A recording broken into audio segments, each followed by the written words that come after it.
मैदानावर असताना पाय रोवून दिशा बदलण्यासाठी वळता तेव्हा गुडघ्यात खोलवर एक पॉप आवाज येतो. तुम्ही पडता, तासाभरात गुडघा सुचतो आणि तुम्हाला वाटतं ही फक्त मुरगळ आहे, आठवड्यात बरं वाटेल. पण तो पॉप आणि ती सूज साधी मुरगळ नाही. तो एक आठवड्याचा आराम गुडघ्यासाठी महागात पडू शकतो, कारण नेमकं काय झालंय हे तुम्हाला ठाऊक नसतं.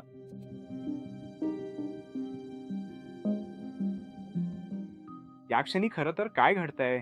तो पॉप, गुडघ्याच्या आतून येणारा तो विशिष्ट आवाज निदानासाठी अत्यंत महत्वाचा आहे. बहुतांश वेळा हा ACL फाटल्याचे संकेत देतो आणि 60 ते 90 मिनिटात सूज येते, दुसऱ्या दिवशी सकाळी नव्हे. एका तासाच्या आतच सांध्यातील उतींमधून गुडघ्यात रक्त साचायला लागतं. तुमचा गुडघा सांगतोय की काहीतरी संरचनात्मक बिघाड झालाय. जो माणूस एक आठवडा विश्रांती घेतो आणि पुन्हा खेळायला जातो, तो फक्त मुरगळलेला नसतो, तो स्वतःहून बरा न होणाऱ्या दुखापतीसह अस्थिर गुडघ्यावर चालतोय. आणि अनेक वेळा तो वाट पाहत असताना ही दुखापत सांध्याच्या आतल्या इतर संरचनांनाही नुकसान पोहोचवत असते. ACL आणि मेनिस्कस म्हणजे काय?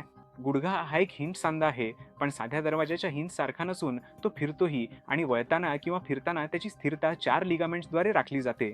यापैकी सर्वात महत्त्वाचा म्हणजे ACL आहे.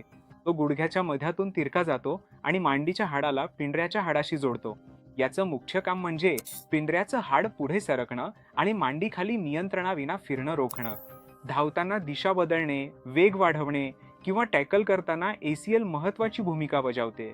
ते फाटल्यास गुडघा सरळ रेषेत वजन सहन करू शकतो, पण अचानक वळताना किंवा फिरताना तो स्थिर राहू शकत नाही. आता मेनिस्कस बद्दल. प्रत्येक गुडघ्यात 2 मेनिस्कस असतात. एक मीडियल म्हणजे आतल्या बाजूला आणि दुसरा लॅटरल म्हणजे बाहेरच्या बाजूला. यांना 2 C आकाराच्या पॅड्स म्हणून विचार करा, जे मजबूत, खास कुशनिंग उतींपासून बनलेले असतात आणि 2 हाडांमध्ये बसलेले असतात. हे सांध्यावरचा भार विभागतात, धक्का शोषतात, पृष्ठभागांना स्नेह पुरवतात आणि गुडघा स्थिर राहण्यास मदत करतात. वळताना किंवा फिरताना मेनिस्कल ऊतक गमावल्यास प्रत्येक पावलावर हाडं घासून ऑस्टिओआर्थरायटिसला कारणीभूत ठरतात. ACL आणि मेनिस्कस या 2 संरचना गुडघ्यात सर्वाधिक जखमी होतात आणि 50 ते 70% गंभीर दुखापतींमध्ये या दोन्ही एकत्र जखमी होतात. एक जखमी झालं की शल्यचिकित्सक नेहमीच दुसऱ्याचीही तपासणी करतो.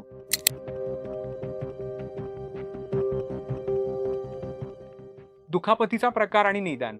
ACL फाटणे जवळजवळ नेहमीच कोणत्याही थेट संपर्काशिवाय. हे पुरुषांना आश्चर्यचकित करतं, कारण त्यांना वाटतं की मोठ्या लिगामेंटच्या दुखापतीसाठी धडक किंवा टॅकल आवश्यक असतो. काय होतं म्हणजे पाय जमिनीवर घट्ट रोवलेला असतो आणि शरीर त्यावर वळतं. क्रिकेटमध्ये सीम वाचवण्यासाठी फिल्डरने डाईव्ह मारून वळण घेणं किंवा वेगवान गोलंदाजाचा डिलिव्हरी स्ट्राईड असतो.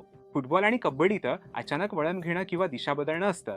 जिममध्ये हे जड वजनाखाली खोल स्क्वॉट करताना घडतं, जिथे गुडघा क्षणभर आत वाकतो. या सर्व प्रकारांमध्ये ACL वर अचानक जास्त वळणाचा ताण येतो आणि ते अपयशी ठरतं. मेनिस्कस 2 वेगळ्या प्रकारे फाटतो. तरुण पुरुषांमध्ये हे सहसा ACL सोबतच फाटतं. त्याच वळणाच्या जोरामुळे मजबूत कुशनिंग ऊतक लांबीत फाटतं. सर्वात गंभीर म्हणजे बकेट हँडल टियर, ज्यात मेनिस्कसचा आतला भाग बादलीच्या हँडलप्रमाणे वाकतो आणि गुडघा सरळ होण्यात यांत्रिक अडथळा आणतो. ही शस्त्रक्रियेची तातडी आहे. 35 वर्षांवरील पुरुषांमध्ये मेनिस्कस पूर्णपणे वेगळ्या प्रक्रियेमुळे म्हणजेच जिजेमुळे फाटतो. साधा स्क्वॉट, जास्त वेळ बसणं, वळण घेणं, गाडीतून उतरणं आणि ते फाटतं. आवाज नाही, नाट्य नाही, फक्त वेदना सुरू होतात.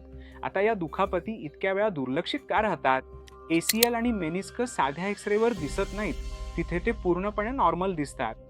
एक्सरेमध्ये हाडं दिसतात, पण मऊ ऊतींसाठी MRI लागतो. क्लिनिकमध्ये गेल्यावर एक्सरे करून हाडं ठीक आहेत असं सांगून फक्त सूज कमी करणाऱ्या गोळ्या दिल्या जातात. तो असा पुरुष आहे ज्याची दुखापत ओळखली गेलेली नाहीये. कोणत्याही गंभीर आणि ताज्या गुडघ्याच्या दुखापतीसाठी MRI अनिवार्य आहे.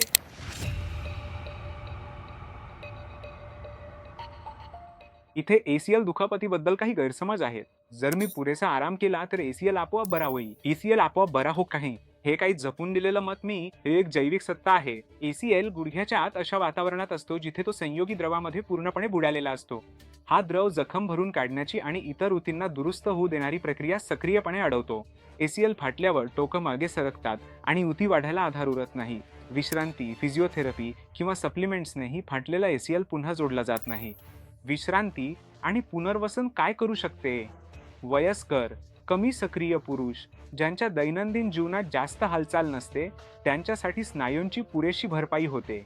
पण सक्रिय पुरुषासाठी ACL नसलेला गुडघा म्हणजे सतत खराब होणारा सांधा. गुडघा प्रत्येक वेळी घसरताना कार्टिलेज आणि मेनिस्कसचे नुकसान होते. 20 वर्षांचा तरुण ज्या सांध्याला विश्रांती देतोय असं समजतो, तिथे प्रत्यक्षात लवकर संधिवात जडत असतो. माझं वय 42 आहे. हे फक्त तरुण खेळाडूंकरिता आहे. वय हे ACL पुनर्निर्माणासाठी मुख्य निकष नाही, सक्रियताच निकष. सर्जन विचारतात की तुमचं वय किती आहे हे महत्त्वाचं नाही, तर या गुडघ्याचा तुम्हाला नेमका काय उपयोग करायचा आहे. 42 वर्षांचा माणूस जो क्रिकेट खेळतो, मुलाला फुटबॉल शिकवतो, धावतो, जिमला जातो किंवा कष्टाचे काम करतो, तो गुडघ्यावर 24 वर्षांच्या माणसासारखाच ताण देतो. शस्त्रक्रियेची गरज 30 ते 40 वयात संपत नाही, पण गंभीर ऑस्टिओआर्थरायटिसमुळे शस्त्रक्रियेची चर्चा बदलते. पण अशा वेळी उपाय म्हणजे अधिक अचूक शस्त्रक्रिया योजना, शस्त्रक्रिया टाळणे नव्हे.